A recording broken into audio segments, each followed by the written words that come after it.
Tsunami. It's a 8th class second chapter of Honeydew.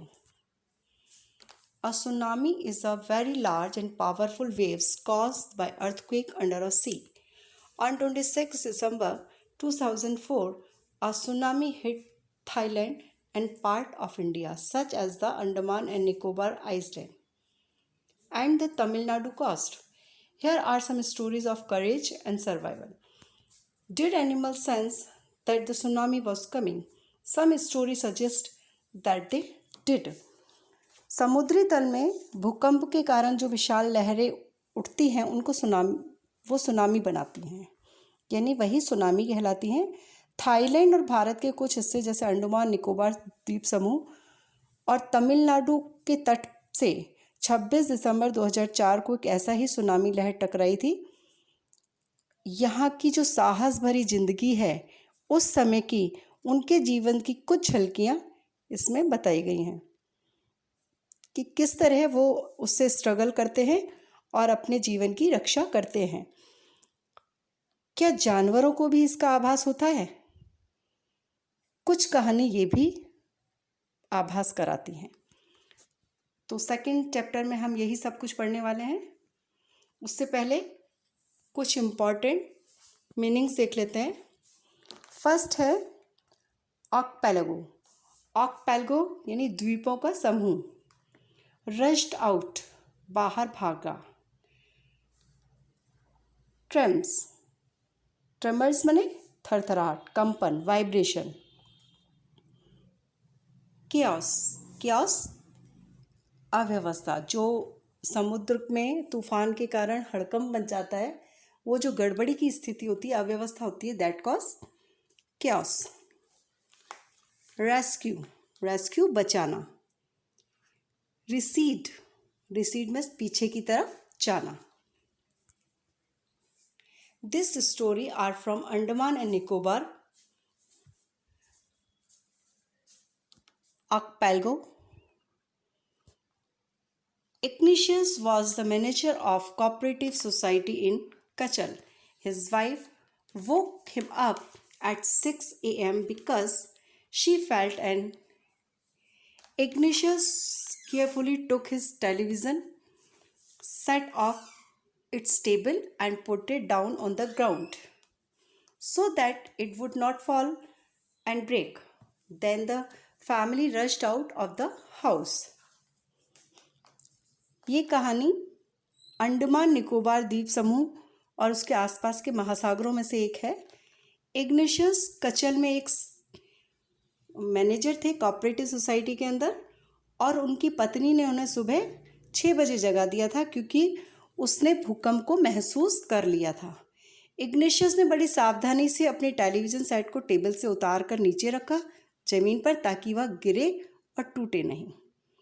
और तब वो पूरा परिवार सिक्योर होकर बाहर भाग गया, घर से बाहर निकल गया ताकि वो भूकंप के झटकों से सेफ हो जाए।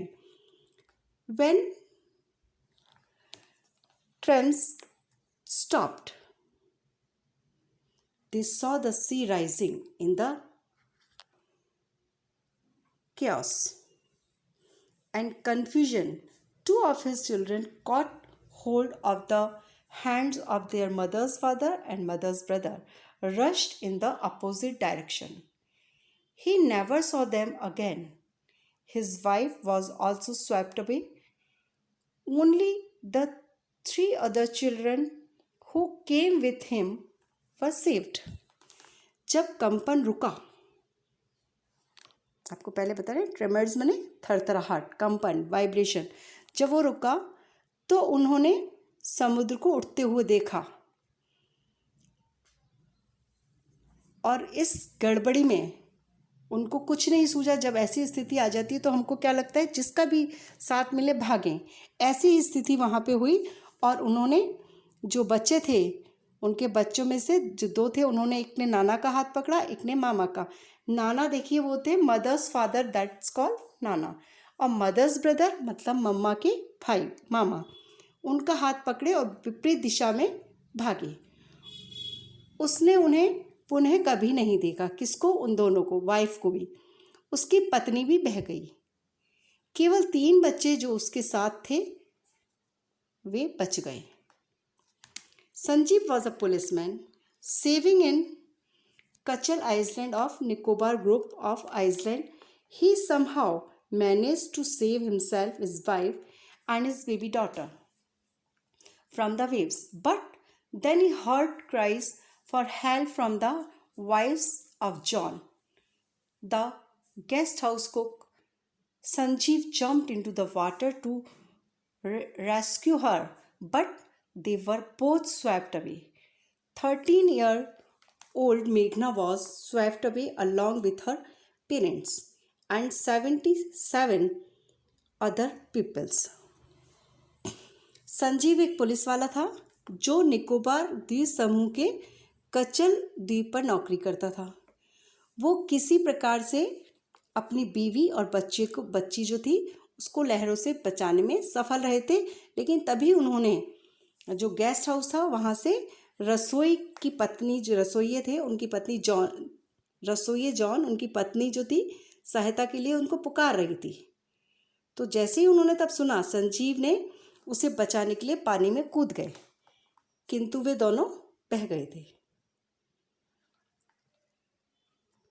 13 साल की मेघना अपने माता पिता और 77 अन्य लोगों के साथ बह गई थी। She spent 2 days floating in the sea, holding on a wooden door. 11 times she saw relief helicopter overhead, but they didn't see her. She was brought to a shore by a waves, and it was found walk on the seashore in the Dez. यहाँ डैज का मतलब DAZE डैज। डैज मतलब होता है बदहवासी की हालत। जैसे हम जब बहुत ज़्यादा मुसीबत में होते हैं तो हमको कुछ भी समझ में नहीं आता, हमको अच्छी चीज़ भी करने जाते हैं तो समझ नहीं आता हम क्या कर रहे हैं और हम उल्टा सीधा कुछ भी करते जाते हैं। तो ऐसी हालत को बदहवासी की हालत कहा जाता है। उसने समुद्रों जब देखा तो उसने 2 दिन तक एक लकड़ी के दरवाजे को पकड़े रखा।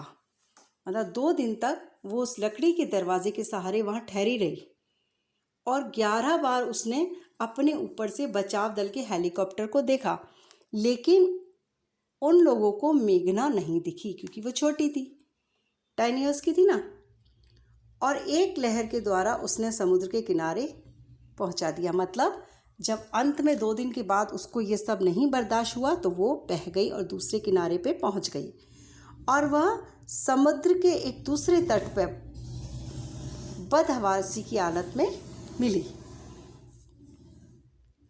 Almas Javed was 10-year-old. She was a student of Carmel Convent in Port Vila, where her father had a petrol pump. Her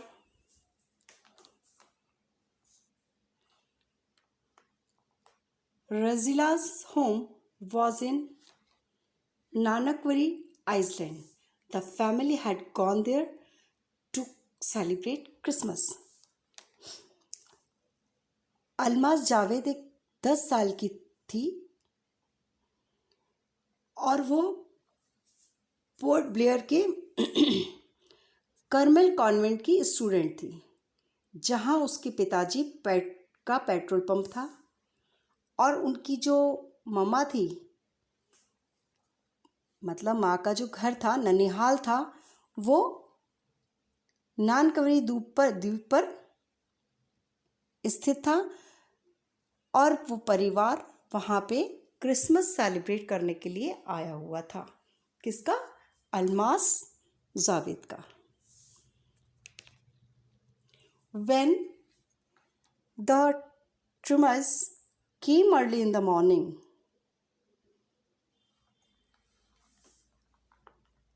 was sleeping, Alma's father saw the sea water recede he understood that the water would came rushing back with a great force. He woke everyone up and tried to rush them to a safe place. सुबह जब भूकंप के झटके आए थे तो परिवार में सभी लोग सोए हुए थे। अल्मास के पिता समुद्र के पानी को पीछे हटते देख रहे थे। मतलब उन्होंने देखा कि पानी पीछे हट रहा था। वो समझ गए, ही अंडरस्टूड, कि पानी जो है अब वापस फोर्स के साथ आएगा, मतलब बहुत गति के साथ आएगा। वे समझ चुके थे। तो उन्होंने क्या किया, सभी को जगाया। उन्होंने जगाया और उन्हें सबको एक सुरक्षित स्थान पर ले जाने की कोशिश की। That's it. Thank you very much. And again, second part we learn next time.